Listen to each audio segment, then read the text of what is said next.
Meghalaya. Ka Jingdawa ban palait no ya ka Tulop badang sa ateng jong Nongtrei ka Ghadc Hills Autonomous District Council lani ka KHASI ka basaw pulai benai kala sedang hatura bat suki-suki kala kelalong ka jingaki padba kani kalong ka kaipot. Alatsan hajar mut ki breu kan thobi ki seng balang ki samla pulis school bat college na kaleng ka Ghadc Hills kilawan ban kersyan ban yishim pentah ka jingyat padba ka bahe next ni ya kani ka jingyat padba na sedang no office jong ka GHADC balaya Shah hawa khana ringre yautura shwaban monpai pan Shah office jong ka GHADC. Today we had a mass peace rally here in GHADC. All the NGOs from Ghadc Hills, Senior Citizenship Forum, and many of the school students participate in this rally. Yes, last day we received one written assurance from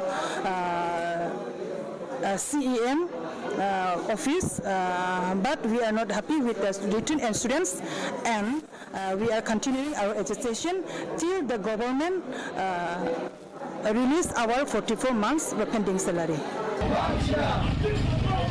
Dakabapan pau ya kajing kersyan bapura ya kani kakam ki kunhon seng bahalang kum ka FKJGP barka GSU kilayat padba rengkat bagi Nongtrei ka GHADC wat ki kena school ru kilay shim bentalang kinong yalam jong kiti ki kunhon seng bahalang kila kentu ya ka sarkar jala bakan tukular ya kani kajing jong Nongtrei. We hope that the government will listen to our demands, the demands of the NGA, and clear the pending salaries. Accordingly, the government has contacted us also in the past. He told us that he will try his best to, the Chief Minister, Honorable Chief Minister of Meghalaya told us that they will try their best to clear the backlog.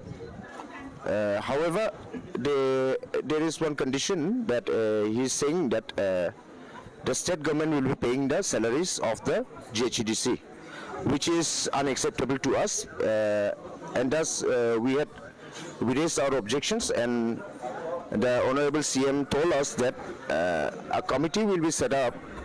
That committee will look into the legal matters, the legal details and everything. After such a long time, we cannot help also because we also have children. That's what the shopkeepers have said. So they're facing problems.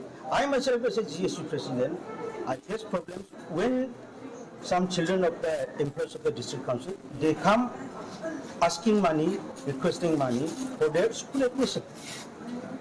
Not one person, not 2 persons, 5, 6, 7, 8 persons at a time. They will come and ask me to please give some money so that they can admit themselves in the school.